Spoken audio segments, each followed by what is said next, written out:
Hello guys, welcome to कहानी telling, जहां हर कहानी सिर्फ डरावनी नहीं होती बल्कि सच्चाई के बेहद करीब होती है। कुछ छुट्टियां ताजगी लाती हैं और कुछ जिंदगी बदल देती हैं। हमने सिर्फ एक पुरानी हवेली देखी थी, पर वो हवेली हमें देख रही थी और जब तक हमने समझा तब तक बहुत देर हो चुकी थी। Let's start the story.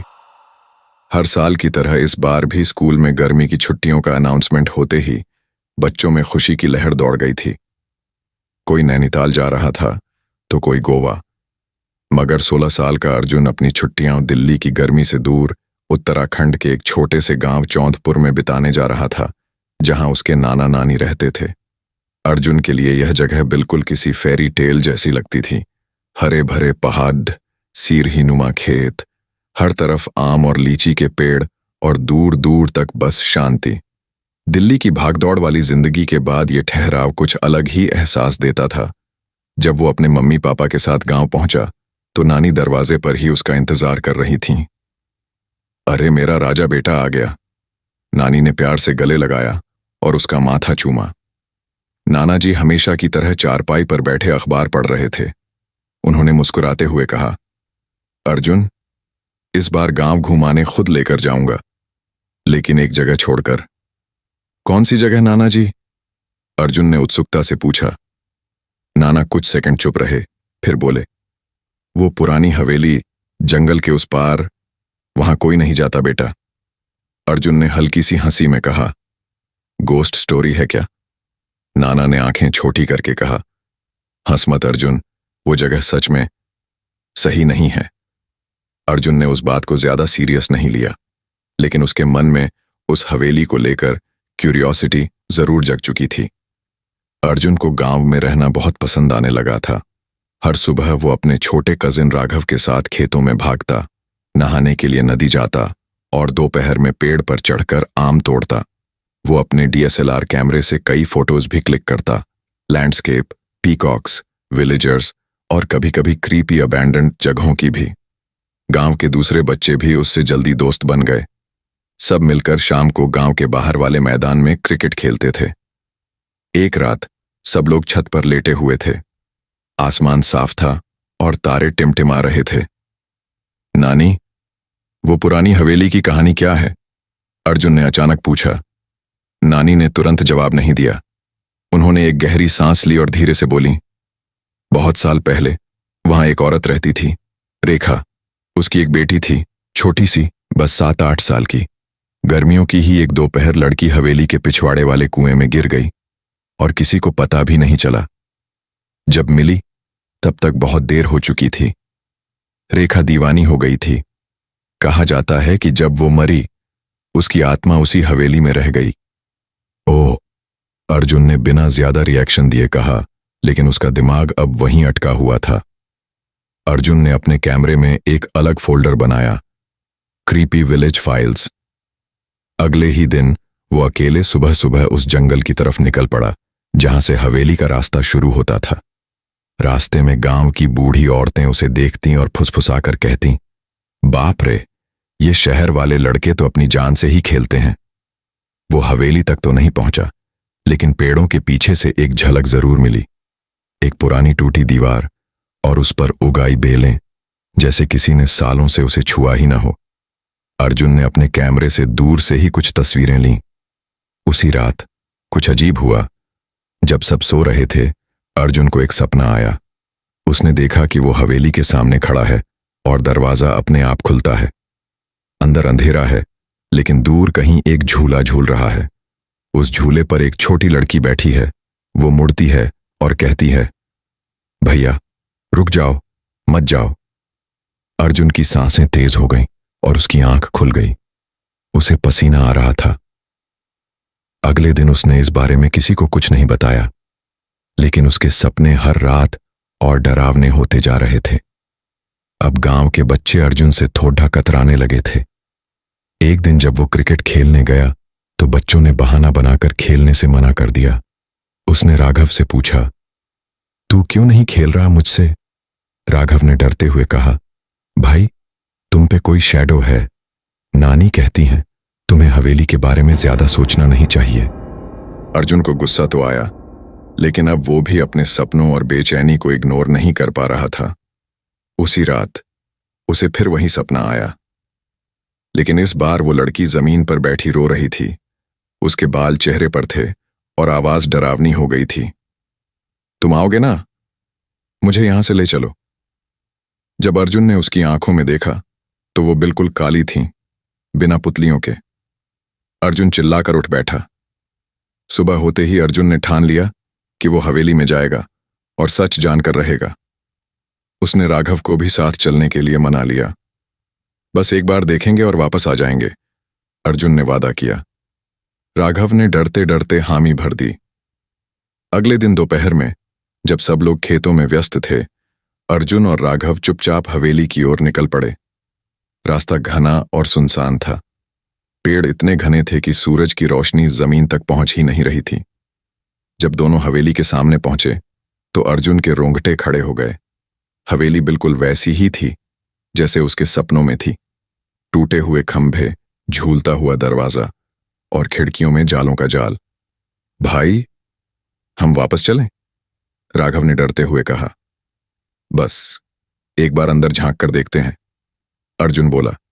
जैसे ही उन्होंने दरवाजे को हल्के से धक्का दिया, वो चर्र की आवाज करता हुआ अपने आप खुल गया।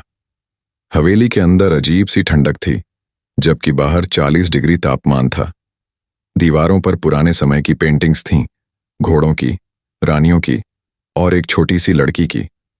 अर्जुन ने धीरे से कैमरा ऑन किया और वीडियो रिकॉर्डिंग शुरू कर दी। क्या तुम यहां हो? उसने हल्की आवाज में कहा। कोई जवाब नहीं आया, लेकिन हवेली के दूसरे कोने से एक धीमी सी सरसराहट की आवाज आई। चलो चलें, राघव ने पीछे से हाथ खींचा। बस 1 मिनट, अर्जुन बोला और आगे बढ़ गया। कमरे के अंदर एक टूटा झूला था, ठीक वैसा ही जैसा उसने सपने में देखा था। झूला अपने आप हिल रहा था।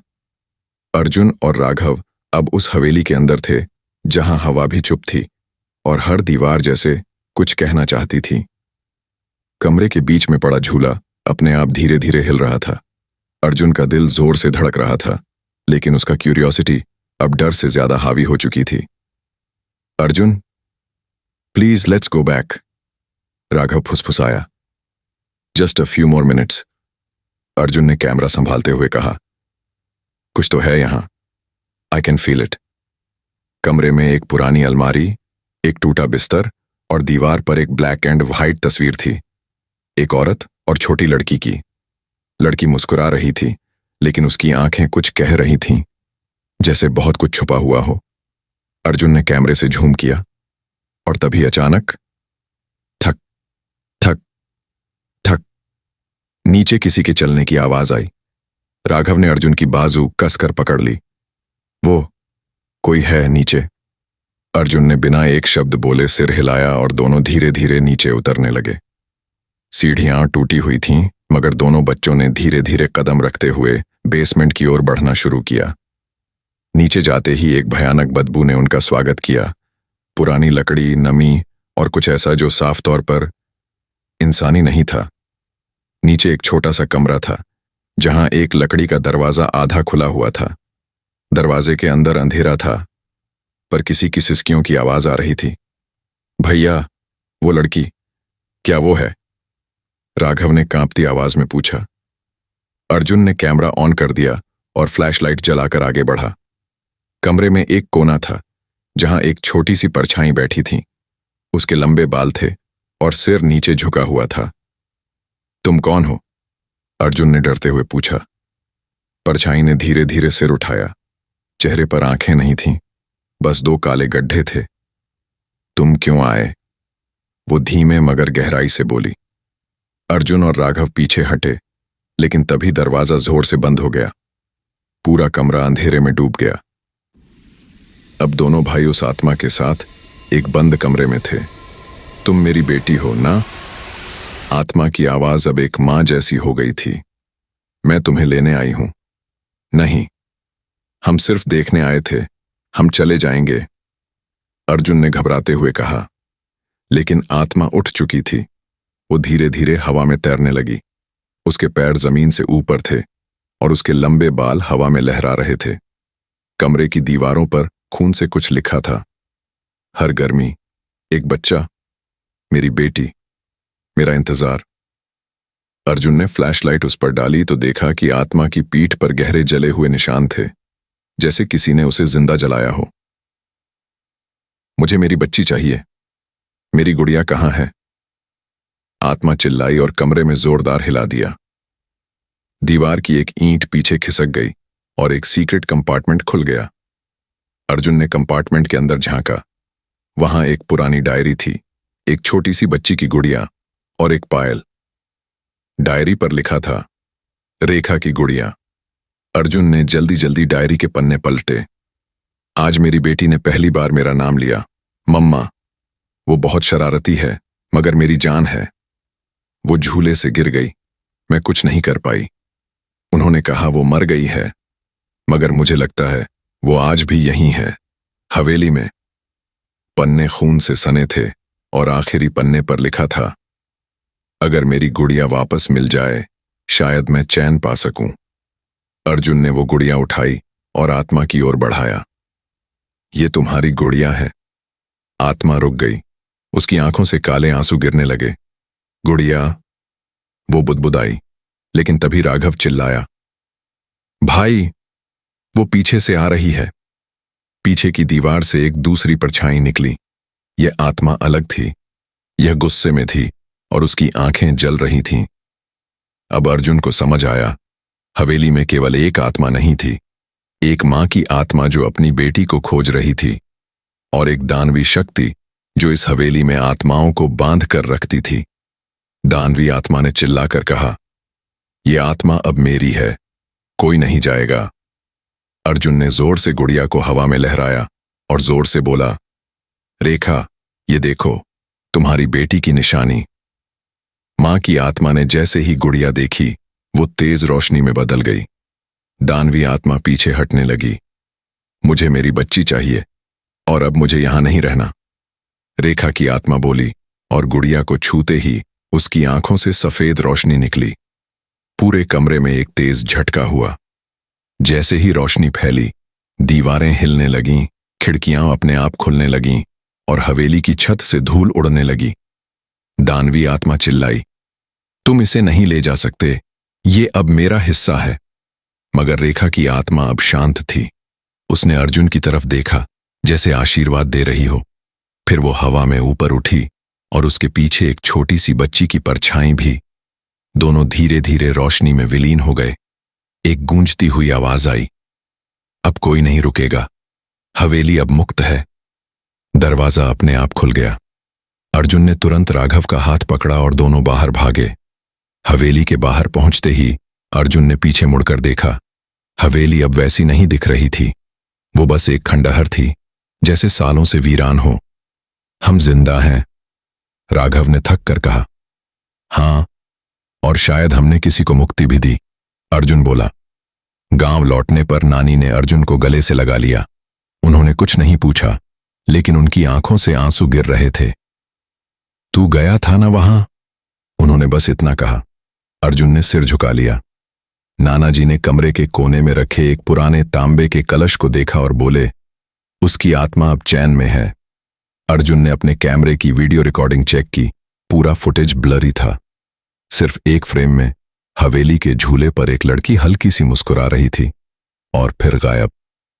क्या हवेली सच में मुक्त हो चुकी थी, या सिर्फ एक आत्मा को छुटकारा मिला और कोई दूसरी अब जाग चुकी थी? अर्जुन के कैमरे में सेव हुआ आखिरी वीडियो फाइल का नाम अपने आप बदल चुका था। She is still here.mp4। हवेली से लौटे अब 3 दिन हो चुके थे। अर्जुन और राघव ने किसी को हवेली की अंदर की पूरी बात नहीं बताई, न वो आत्मा, न गुड़िया, न वो डबल प्रेजेंस। नाना नानी ने भी ज्यादा सवाल नहीं किए, लेकिन वो समझ चुके थे कि कुछ अनकहा अर्जुन की आंखों में छुपा है। अर्जुन दिन में तो ठीक रहता, मगर रात होते ही बेचैन हो जाता। एक रात जब सब सो गए, अर्जुन अपने कैमरे के फुटेज चेक कर रहा था। फोल्डर का नाम था हेवन हाउस inside.mp4, लेकिन अब उस फोल्डर का नाम अपने आप बदल चुका था। She is still here. Arjun को झटका लगा। मैंने तो ऐसा कुछ सेव नहीं किया। उसने फोल्डर खोला। उसमें सिर्फ एक ही वीडियो था। ड्यूरेशन 00:13। उसने प्ले किया। वीडियो में अर्जुन ही दिख रहा था, हवेली के उस कमरे में जहां झूला था। वह राघव को बोल रहा था, बस 1 मिनट और। पर फिर कैमरा अपने आप हिल गया। स्क्रीन ब्लैक हो गई। व्हाइट स्टैटिक लाइंस के बीच एक ब्लरी शैडो दिखी। एक लड़की। वो मुस्कुरा रही थी। उसका चेहरा धीरे धीरे क्लोज हो रहा था और अचानक कैमरे की स्क्रीन पर कुछ लिखा उभरा। तुमने मुझे छोड़ दिया, लेकिन मैं अब तुम्हारे साथ हूं। अर्जुन ने घबराकर कैमरा बंद कर दिया। उसका सीना धड़क रहा था। कहीं रेखा की आत्मा के साथ वो दानवी शक्ति भी तो नहीं छूट गई।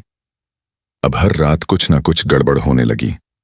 पंखा अपने आप चलना और बंद होना, अर्जुन के कमरे की दीवार पर नाखूनों के निशान, राघव को अचानक नींद में चलना जो पहले कभी नहीं हुआ था, और सबसे डरावना, अर्जुन के फोन में हर सुबह एक ही वॉइस रिकॉर्डिंग मिलती, I am still swinging, come find me. आवाज उसी बच्ची की थी जिसने हवेली में कहा था, भैया मत जाओ। अर्जुन अब डर के बजाय गुस्से और जिज्ञासा में आ चुका था। ये सब हेलुसिनेशन नहीं हो सकता, ये रियल है। वो सीधे गया गांव के स्कूल मास्टर श्री शर्मा के पास, जो रेयर विलेज लेजेंड्स और फोकलोर में विश्वास रखते थे। शर्मा अंकल, क्या आपने कभी रेखा हवेली की सच्ची हिस्ट्री जानी है? शर्मा जी ने अपनी पुरानी किताब खोली और बोले, रेखा सिर्फ मां नहीं थी अर्जुन, वो तांत्रिक भी थी। क्या? हां, जब उसकी बेटी कुएं में गिरी तो उसने बेटी को वापस लाने के लिए भैरवी विद्या का इस्तेमाल किया था, मगर कुछ गलत हुआ। क्या गलत हुआ? बेटी की आत्मा नहीं आई, कुछ और आ गया। वो शक्ति उसी हवेली में बंद थी और शायद अब तुम्हारे साथ आ गई है। शर्मा जी ने बताया कि भैरवी विद्या से की गई साधना अगर अधूरी छूट जाए तो आत्मा उस व्यक्ति से बंध जाती है जिसने उसे देखा या छुआ हो। और जब अर्जुन ने रेखा की डायरी, गुड़िया और पायल को छुआ था, वो उस शाप से जुड़ चुका था। तुम्हारे आसपास अब जो कुछ भी हो रहा है अर्जुन, वो एक चेतावनी नहीं, एक संकेत है। संकेत किस बात का? कि वो शक्ति अब तुम्हारे जरिए खुद को पूरा करना चाहती है और अगला लक्ष्य राघव हो सकता है। अब राघव पहले जैसा मासूम बच्चा नहीं रहा था। वो अकेले बैठा रहता, दीवारों से बात करता, और सबसे डरावनी बात, वो हर रोज रात 12:03 पर उठकर सामने के कमरे में जाता और झूले को हिलाता। नानी ने अर्जुन को बुलाकर कहा, राघव कुछ बोलता नहीं बेटा, लेकिन रात में वो एक ही बात बुदबुदाता है, झूलना है, झूलना है। अर्जुन के रोंगटे खड़े हो गए। सेम वॉइस, सेम लाइन जो फोन में आती थी। अर्जुन को याद आया कि हवेली से निकलते समय उसने डायरी अपने बैग में रख ली थी। वो अब डस्टी हो चुकी थी, मगर एक पन्ना उसमें चिपका हुआ मिला जो तब न दिखा था। उस पर लिखा था, अगर मेरी बेटी नहीं लौटी तो मैं किसी और की बेटी को बना लूंगी, या बेटा भी चलेगा, बस झूला हिलता रहना चाहिए। अर्जुन ने कांपते हाथों से डायरी बंद की। अब अर्जुन को लगने लगा था कि उसे खुद हवेली वापस जाना होगा, पर इस बार अकेले नहीं। वो गया गांव के पंडित महेश दत्त के पास, जो तंत्र और शुद्धिकरण की विधियों में माहिर माने जाते थे। महेश दत्त ने कहा, तुम्हें 3 चीजें ले जानी होंगी। 1. नियम की लकड़ी, आत्मा को शांत करने के लिए। 2. काले धागे की माला, रक्षा के लिए। 3. भैरवी मंत्र का पवित्र पाठ, अधूरी साधना को बंद करने के लिए। और एक चीज और अर्जुन, पंडित ने जोड़ा, अगर तुमने एक बार भी डर दिखाया तो वो शक्ति तुम्हारा पूरा अस्तित्व निगल जाएगी। अर्जुन ने सब तैयारी की और नानी को चिट्ठी में लिखा, अगर मैं लौटूं तो राघव को गले से लगाइएगा, अगर ना लौटूं तो उसे उस झूले से कभी मत खेलने देना। अर्जुन हवेली पहुंचा। इस बार हवेली वैसी वीरान नहीं थी। दरवाजा खुला था और अंदर रोशनी थी। अर्जुन ने पहली बार खुद को अंदर घुसते हुए नहीं डरते पाया। वो झूले तक पहुंचा। झूले पर फिर से वो बच्ची बैठी थी। भैया, मैंने तो कहा था ना, मैं यहीं हूं। तू कौन है? मैं रेखा नहीं हूं, अर्जुन ने भैरवी मंत्र का पाठ शुरू किया। बच्ची की हंसी डरावनी हो गई। पूरा झूला तेजी से हिलने लगा। फर्श पर दरारें आ गईं। दीवारों से खून बहने लगा। मैं तुझसे निकलूंगी नहीं अर्जुन, अब मैं तुझ में हूं। अर्जुन ने नियम की लकड़ी को आग लगाई और झूले के नीचे बनी उस सीक्रेट जगह में रख दी जहां डायरी मिली थी। एयूएम ह्रीम भैरवाय नमः। अर्जुन जोर से मंत्र पढ़ता गया। पूरी हवेली हिलने लगी। दीवारों पर बच्चों की चीखें गूंजने लगीं। फिर एक तेज चीख हुई और सब कुछ शांत। जब अर्जुन की आंख खुली, वो हवेली के बाहर पड़ा था। झूला अब टूट चुका था। एक बार फिर हवेली सिर्फ एक खंडहर बन चुकी थी। उसका कैमरा उसकी छाती पर पड़ा था, बंद, और स्क्रीन पर लिखा था, file deleted, she is still here .mp4। Arjun जब घर लौटा तो राघव नॉर्मल था। वो मुस्कुरा रहा था। नानी ने पूछा, क्या तुम ठीक हो बेटा? अर्जुन ने कहा, हाँ, लेकिन कुछ फाइलें डिलीट करना जरूरी था।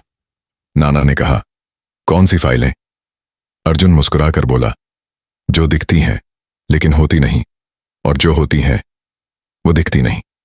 अर्जुन ने अपने DSLR से कैमरा निकालकर बैग में रख दिया। रात को जब वो सो रहा था, फोन की स्क्रीन अपने आप ऑन हो गई। Notification, new voice message, received from unknown. झूला फिर से हिलने लगा है। छुट्टियां खत्म हो चुकी थीं। अर्जुन और राघव अब वापस दिल्ली आ चुके थे। शहर का वो भीड़ भाड़ वाला माहौल, गाड़ियां, ट्रैफिक और लोगों की चहल पहल फिर से शुरू हो गई थी। मगर अर्जुन के भीतर कुछ बदल चुका था। गांव में जो कुछ हुआ था उसे वह अपनी जिंदगी से मिटा देना चाहता था, लेकिन उसका दिमाग अब भी उसी हवेली के झूले पर अटका हुआ था। मम्मी ने कहा, अर्जुन, सब ठीक है ना? तू पहले जैसा नहीं लग रहा। बस थोड़ा टायर्ड हूं, अर्जुन ने कहा। ट्रैवल था लंबा। शायद वो खुद को समझा रहा था कि सब कुछ खत्म हो गया है। आत्मा वहीं छूट गई। हवेली अब सिर्फ एक वीरान खंडहर है, लेकिन हकीकत धीरे धीरे सामने आनी शुरू हुई। पहली रात जब अर्जुन अपने बेडरूम में सोने गया तो उसके मोबाइल स्क्रीन पर एक अननोन नोटिफिकेशन आया। Hello again from she still Harry void .in। उसने तुरंत फोन रीस्टार्ट किया। ग्लिच होगा, उसने खुद को समझाया, लेकिन उसी वक्त कमरे की लाइट फ्लिकर करने लगी। पंखा अपने आप चलने लगा और फिर बंद। कमरे के कोने में रखे पुराने टेडी बियर के पास से एक धीमी आवाज आई, भैया। अर्जुन का चेहरा सफेद पड़ गया। वो उस आवाज को कभी नहीं भूल सकता था। अर्जुन का स्कूल अब शुरू हो चुका था। पहले ही दिन उसकी क्लास में एक नई लड़की आई, निशा वर्मा। लंबे बाल, शांत स्वभाव और कुछ अजीब सी उदासी उसकी आंखों में। टीचर ने कहा, निशा हमारे साथ हाल ही में शिफ्ट हुई है। अर्जुन, तुम इनकी मदद करोगे क्लास में सेट होने में? अर्जुन ने सिर हिलाया, लेकिन जैसे ही उसने निशा की आंखों में देखा, एक तेज सिर दर्द हुआ। उसका विजन धुंधला हो गया और उसके कानों में फिर वही आवाज गूंजी, मैं अब भी झूल रही हूं। अर्जुन अब स्कूल के बाद सीधा अपने कमरे में बंद रहने लगा। न वो दोस्तों से बात करता, न घर वालों से। रात को वो अजीब स्केच बनाने लगा था, झूले, बच्चियों की परछाइयां और एक काली आंखों वाली लड़की। मम्मी ने देखा तो पूछा, ये क्या बना रहा है बेटा? अर्जुन ने स्केच फाड़कर फेंक दिया। कुछ नहीं मम्मी, बोर हो रहा था। लेकिन अब उसके डर का रूप और गहरा हो चुका था। रात को जब वो सोता तो सपनों में वो खुद को अपने कमरे में ही देखता, लेकिन दरवाजा बंद होता और खिड़की के बाहर एक झूला झूल रहा होता। अर्जुन को अब लगने लगा था कि निशा वही आत्मा है जिसने हवेली में झूले से उसे देखा था। एक दिन लंच ब्रेक में उसने हिम्मत करके निशा से पूछा, तुमने कभी पुरानी हवेली के बारे में सुना है? निशा ने उसकी तरफ देखा और कहा, हवेली? कौन सी? चौंदपुर वाली? अर्जुन का दिल धड़क उठा। हाँ, वही। तुम कैसे जानती हो? निशा ने मुस्कुराते हुए कहा, मैं वहीं से आई हूं। क्या? एक्चुअली मैं उसी हवेली के पास रहती थी और मेरी दादी रेखा नाम की थी। अर्जुन अब जैसे भीतर तक कांप चुका था। रेखा? उसके मुंह से नाम धीमे निकला। हाँ, निशा बोली, मगर मुझे लगता है उनकी आत्मा अब शांति में है ना अर्जुन? अर्जुन को समझ नहीं आया, ये इत्तेफाक था या कोई साजिश। अब हर रात ठीक 3 या 3 पर अर्जुन की घड़ी अलार्म बजा देती, बिना सेट किए, और मोबाइल पर फिर एक अननोन नोटिफिकेशन आता, swing again, she is lonely. कमरे की लाइट बंद हो जाती, दरवाजा अपने आप खुल जाता और बालकनी से एक धीमी सी हंसी सुनाई देती। अर्जुन डर के मारे कांपने लगता, मगर अब उसे समझ में आ चुका था, यह सब किसी साइकोलॉजिकल गेम का हिस्सा नहीं है, यह असली है। अर्जुन अब खुद को टूटता महसूस करने लगा। उसने दिल्ली के एक पुराने paranormal expert professor Ravi Mathur से संपर्क किया। माथुर साहब ने उसकी कहानी सुनने के बाद कहा, तुमने आत्मा को चैन दिया नहीं बेटा, तुमने उसे आजाद किया है, और अब वो खुद को पूरा करने के लिए किसी होस्ट की तलाश में है।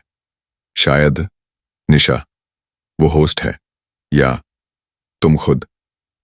तो क्या किया जाए? हमें आत्मा के जन्म की तारीख, मौत की घड़ी और उसके अंतिम लोकेशन को ट्रेस करना होगा, ताकि हम एक बार की मिरर रिचुअल करके उसे वापस बांध सकें। शोध और डायरी के आधार पर उन्होंने पता लगाया कि रेखा की बेटी का नाम माया था। उसकी मौत 13 जून 1969 को दोपहर 3:03 पर हुई थी। लेकिन जो बात सबसे ज्यादा चौंकाने वाली थी, निशा का जन्म भी 13 जून 1999 को हुआ था। क्या निशा माया है, या माया की आत्मा ने उसके भीतर जन्म लिया है? प्रोफेसर माथुर ने अर्जुन को तैयार किया एक आखिरी रिचुअल के लिए। इसके लिए जरूरी चीजें थीं, एक एंटीक मिरर, एक चांदी की थाली, माया की कोई पर्सनल बिलोंगिंग, गुड़िया अर्जुन के पास थी, और एक pure black room. Darkness is essential. रात 3:03 पर रिचुअल शुरू होना था। कमरा पूरी तरह काला था, बीच में आईना रखा गया। अर्जुन ने गुड़िया को थाली में रखा। उसने मंत्र पढ़ना शुरू किया, एयूएम ह्रीं माया आत्मविलीनाय नमः। आईने में धुंधलापन छाने लगा। फिर आईने में अर्जुन की जगह एक छोटी बच्ची दिखी, माया। उसने कहा, मैं नहीं मरना चाहती थी भैया। वो कुआं, वो अंधेरा, किसी ने मुझे धक्का दिया था। क्या? तुम्हें किसी ने धक्का दिया? हाँ, कोई और लड़की, जिसने मेरी मां से जलन की थी। उसका नाम भी निशा था। अर्जुन अब सब समझ चुका था। असली निशा ने माया को मारकर उसकी जगह ले ली थी।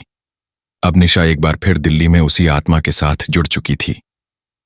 अर्जुन ने जैसे ही आईने में सच देखा, निशा का चेहरा बदल गया। उसकी आंखें काली हो गईं।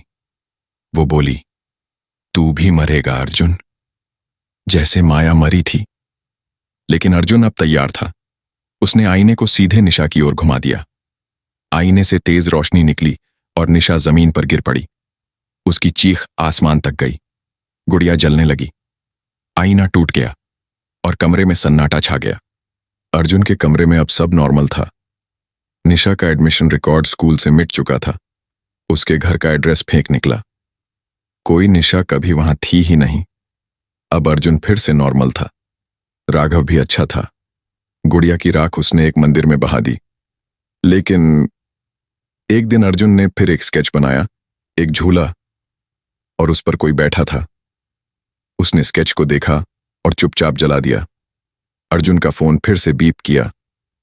Notification, she never left. She never left. इस छोटे से मैसेज ने अर्जुन की दुनिया को फिर से हिला दिया।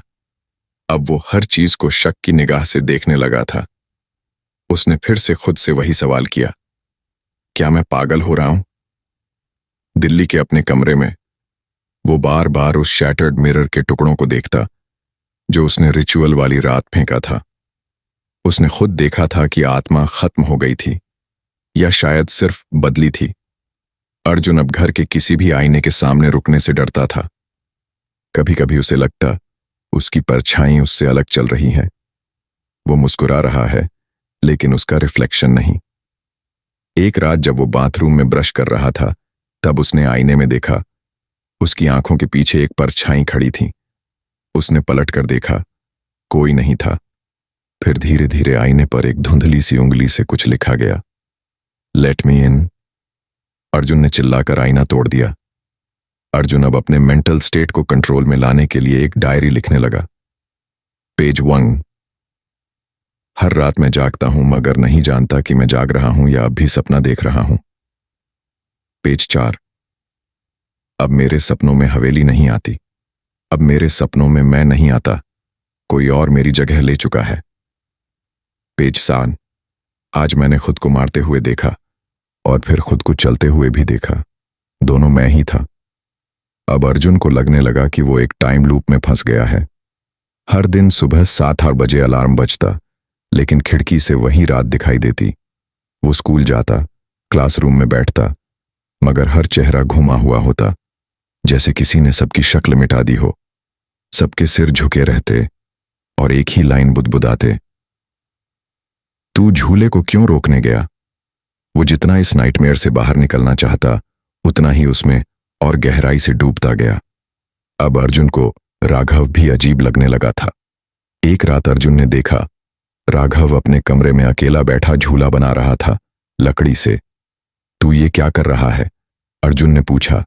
राघव ने बिना देखे कहा, माया अब आई है भैया, इस बार वो खुद झूले को बनाएगी। राघव, ये सब भूल जा, सब खत्म हो चुका है। राघव उसकी आंखों में सीधा देखकर बोला, भैया, क्या तू यकीन से कह सकता है कि तू अर्जुन ही है? रात को अर्जुन को एक अजीब अनुभव हुआ। वो बिस्तर पर लेटा था, आंखें बंद थीं, लेकिन उसे सुनाई दिया वही मंत्र जो उसने रिचुअल में पढ़ा था, लेकिन इस बार उल्टा। महम यानिलवतमा यायव्रयः ममू। मंत्र सुनते ही उसका शरीर जमीन से ऊपर उठने लगा। उसकी आंखें खुलीं, लेकिन कमरा उल्टा हो चुका था। सीलिंग नीचे और जमीन ऊपर। दीवारें खून से सनी थीं और झूला सीलिंग पर झूल रहा था। अब अर्जुन रात को नींद में चलने लगा था। मम्मी पापा ने कई बार देखा कि वो आधी रात को बालकनी में खड़ा है और खाली हवा से बात कर रहा है। एक दिन उन्होंने उसके हाथ में एक चिट्ठी पाई।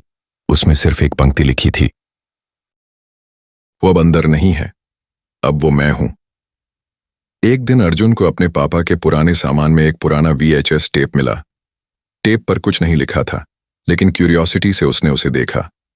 वीडियो में वही हवेली दिखी, 1997 की रिकॉर्डिंग। कैमरे के पीछे एक औरत थी, रेखा। उसने बेटी का वीडियो बनाया। माया झूले पर थी। फिर अचानक वीडियो ग्लिच करता है और माया गायब हो जाती है। कैमरे के सामने अब सिर्फ झूला झूल रहा है और फिर वीडियो के आखिरी सेकंड में कैमरे की स्क्रीन पर उभरता है, मैं माया नहीं हूं। अब अर्जुन को लगने लगा कि उसकी मेमोरीज नकली हैं। उसे अपने बचपन की यादें साफ नहीं थीं। उसे मम्मी के चेहरे की डिटेल्स याद नहीं आती थीं। एक दिन उसने मम्मी से पूछा, क्या मैं अर्जुन ही हूं? मम्मी रुकी, फिर मुस्कुराई और बोली, अगर तू अर्जुन नहीं होता तो क्या तू खुद को पहचान पाता? अर्जुन अब मिरर, मोबाइल, ड्रीम, टाइम और खुद पर विश्वास खो चुका था। उसने एक आखिरी कोशिश की, वो वापस चौंधपुर गया। हवेली अब पूरी तरह मिट चुकी थी, जैसे कभी थी ही नहीं। वहां अब एक मैदान था और उस मैदान के बीचों बीच एक झूला झूल रहा था। अर्जुन उसके पास गया। झूले पर एक लड़की बैठी थी। तू अब वापस क्यों आया भैया? अर्जुन बोला, क्योंकि मैं जानना चाहता हूं मैं कौन हूं। लड़की मुस्कुराई, तू अर्जुन है, लेकिन सिर्फ बाहर से। अंदर अब मैं हूं। कहानी खत्म होती है उस रात से, जब अर्जुन फिर से दिल्ली लौटता है, लेकिन अब उसके चेहरे पर एक अजीब सी शांति है। वो डायरी बंद कर देता है, आईना देखता है और पहली बार उसका रिफ्लेक्शन मुस्कुराता है, लेकिन उसकी आंखों में कुछ और है, कुछ बेहद गहरा, बेहद पुराना। दिल्ली लौटने के बाद अर्जुन बदला बदला सा हो गया था। अब वो ज्यादा बोलता नहीं था। उसकी आंखों में कोई ठहराव नहीं था, बल्कि एक गहराई थी जो पहले कभी नहीं थी। मम्मी पापा उसे समझ नहीं पा रहे थे। राघव डरने लगा था। ये भैया नहीं है, उसने मां से कहा। ये कोई और है जो भैया जैसा दिखता है। एक रात अर्जुन ने अपने स्कूल के पुराने डॉक्यूमेंट्स टटोलने शुरू किए। उसे एक पुराना फोल्डर मिला जिसमें उसका बर्थ सर्टिफिकेट था। Name Arjun Sharma, date of birth 13 June 1997, time 03:03 PM। वो कांप गया। वही तारीख, वही समय जिस समय माया की आत्मा मरी थी। नहीं, ये कोइंसिडेंस नहीं हो सकता। उसने अब समझ लिया था, मैं अर्जुन कभी था ही नहीं। मैं माया का नया शरीर हूं, या फिर मैं दोनों हूं। उसने एक दिन अपनी पुरानी हवेली की राख में दबी माया की आखिरी डायरी फिर से निकाली। पन्ने अब भी अधजले थे। एक पन्ने पर लिखा था, अगर मेरा शरीर न मिले तो मेरी आत्मा किसी और को ढूंढ लेगी और उसे मेरा अतीत बना देगी। उसे यादें मिलेंगी, मगर वो उसकी नहीं होंगी। वो खुद से सवाल करेगा और अंत में मैं ही बन जाएगा। अब अर्जुन पूरी तरह टूटने लगा। उसे अपने ही कमरे में आवाजें आने लगीं, जैसे कोई उसका नाम बुला रहा हो। माया, माया। वो शीशे में देखता तो कभी खुद को देखता, कभी एक छोटी लड़की को। उसकी आंखें अब नींद नहीं पहचानती थीं। कभी वो ख्वाब में हवेली के अंदर झूला झूलता, कभी दिल्ली की भीड़ में अकेले खड़ा होता। अर्जुन ने आखिरी बार प्रोफेसर रवि माथुर से संपर्क किया। आपने मुझसे एक बात छुपाई थी, अर्जुन ने कहा। आपको पता था ना कि मैं अर्जुन नहीं हूं? माथुर ने सिर झुका लिया। हां बेटा, जब मैंने तेरा जन्मतिथि देखी मैं समझ गया था, पर मैं तुझे वो पहचान वापस दिलवाना चाहता था जो तू खो बैठा था। क्या कोई रास्ता है बाहर निकलने का? माथुर बोले, अगर तू खुद को माया मानता है तो अर्जुन मर जाएगा, और अगर तू अर्जुन को बचाना चाहता है तो तुझे माया को हमेशा के लिए अपने अंदर से खत्म करना होगा। मगर बेटा, क्या तू अब भी अपने अंदर अर्जुन को सुन पा रहा है? अर्जुन ने जवाब नहीं दिया। अब अर्जुन जान चुका था कि यह लड़ाई आत्मा से नहीं, आत्मा के भीतर अपनी पहचान को बचाने की है। उसने फैसला लिया, वो अपने मन की डीपेस्ट लेयर में उतरकर माया से खुद बात करेगा। उसने एक मिरर चेंबर बनाया, एक गोल कमरा जिसमें चारों ओर सिर्फ शीशे थे। केंद्र में जलता दीपक था। वो ध्यान में बैठ गया। माया, उसने कहा, मुझे नहीं पता मैं कौन हूं, लेकिन अब फैसला तुझे करना है। आईने में उसके 4 वर्जन्स दिखने लगे। एक बच्चा अर्जुन, एक लड़की माया, एक हॉलोआइड वर्जन और एक मुस्कुराता अवतार। चारों बोलने लगे, तू अर्जुन है, बचपन, माँ बाप, स्कूल। नहीं, तू माया है, झूला, कुआं, जलती आत्मा। तू कुछ नहीं है, तू सब कुछ है। अर्जुन ने चिल्लाकर कहा, बस, मैं अब वो हूं जो मुझ में जिंदा रहना चाहता है। मैं अर्जुन हूं। आईनों के बीच से एक धुंधली परछाई निकली। माया, वो बच्ची थी, मगर अब शांत। उसने कहा, तो तू मुझे नहीं अपनाएगा? नहीं, लेकिन मैं तुझे भुलाऊंगा भी नहीं। मैं तुझे शांति दूंगा, पर अपनी पहचान खोकर नहीं। माया मुस्कुराई, तो मुझे मेरा आखिरी झूला दे दो। अर्जुन ने गांव की हवेली के अंतिम मैदान में फिर से झूला बनाया। एक आखिरी बार। माया उस पर बैठी। धीरे धीरे झूला हिला, हवा चली, और झूले के हर हिलने के साथ माया की छवि हल्की होती गई, जब तक वो पूरी तरह हवा में घुल न गई। अब अर्जुन पूरी तरह बदल चुका था। वो जानता था कि उसके भीतर जो डर था वो माया नहीं थी, वो पहचान खोने का डर था। अब उसके ख्वाबों में हवेली नहीं आती, अब कोई झूला नहीं झूलता। पर एक बात अब भी होती है, हर सुबह जब वो आईने में देखता है तो कभी कभी आईना पहले मुस्कुराता है। शरीर इंसान का होता है, लेकिन आत्मा, जिसकी जरूरत उसे हो, उसे मिल जाती है। कुछ साल बाद अर्जुन अब कॉलेज में है। दिल्ली यूनिवर्सिटी का पुराना सा हॉस्टल, जिसकी दीवारों पर वक़्त की दरारें साफ दिखती थीं। वो अब पहले जैसा नहीं रहा, ज्यादा मैच्योर, शांत और शायद थोड़ा रहस्यमयी भी। उसे अब कोई झूला नहीं दिखता, ना ही कोई पायल की आवाज। पर हां, उसने अब सपने देखने बंद कर दिए हैं। कॉलेज में उसकी मुलाकात अदिति से हुई, एक आर्ट स्टूडेंट जिसे पुरानी हवेलियों और लोक कथाओं में गहरी दिलचस्पी थी।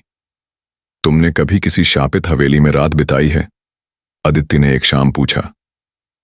अर्जुन मुस्कुराया, हां, और किसी की जिंदगी भी जिया है वहां। अदिति हंसी, अच्छा राइटर बन सकते हो तुम। अर्जुन चुप रहा, कुछ कहने की जरूरत नहीं थी।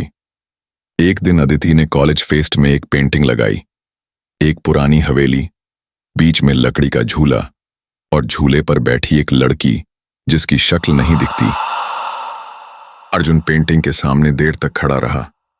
अदिति आई और बोली, मैं नहीं जानती क्यों, पर जब भी मैं ब्रश उठाती हूं ये चेहरा अपने आप उभर आता है, जैसे मेरी उंगलियां किसी और की यादें पकड़ रही हों। अर्जुन ने पेंटिंग को देखा और धीमे से कहा, शायद कुछ यादें हमें खुद नहीं चुनती, वो हमें चुन लेती हैं। एक रात अर्जुन हॉस्टल के वॉशरूम में गया। आईने में खुद को देखा। सब कुछ सामान्य था, लेकिन जब वो जाने लगा तो आईने में कुछ उभरा। एक पंक्ति जैसे धुंध से लिखी हो, अब मैं किसी और को याद आ रही हूं। अर्जुन मुस्कुराया। गुड, अब तू मेरे पास से जा चुकी है। अर्जुन अपने कमरे में लेटा था। लाइट्स बंद थीं। कहीं दूर से एक धुन उभरी, झूला झूला रे मेरी माया झूले। पर इस बार वो डरावनी नहीं थी, वो एक बीते हुए वक्त की कोमल गूंज थी। कुछ आत्माएं नहीं लौटती, कुछ वापस आ जाती हैं और कुछ हमारे भीतर ही बस जाती हैं, जैसे कोई बचपन की अधूरी याद या कोई अधूरा झूला जो अब भी हवा में झूल रहा है। झूला अब भी वही है, हवा में, वीरान हवेली की छाया में। शायद अब कोई और वहां जाएगा, शायद किसी और की छुट्टियां भी कुछ ऐसा ही बदल दें। पर याद रखना, हर झूला बस बच्चों के खेलने के लिए नहीं होता, कुछ झूले रूहों की कैद होते हैं। तो ये थी आज की कहानी, गर्मी की छुट्टियां और वो शापित हवेली। अगर आपने कहानी को महसूस किया तो इसे लाइक करें, शेयर करें और चैनल को सब्सक्राइब जरूर करें, क्योंकि अगली बार कहानी कहीं और से नहीं, आपके ही आसपास से हो सकती है। मिलते हैं अगली डरावनी रात में।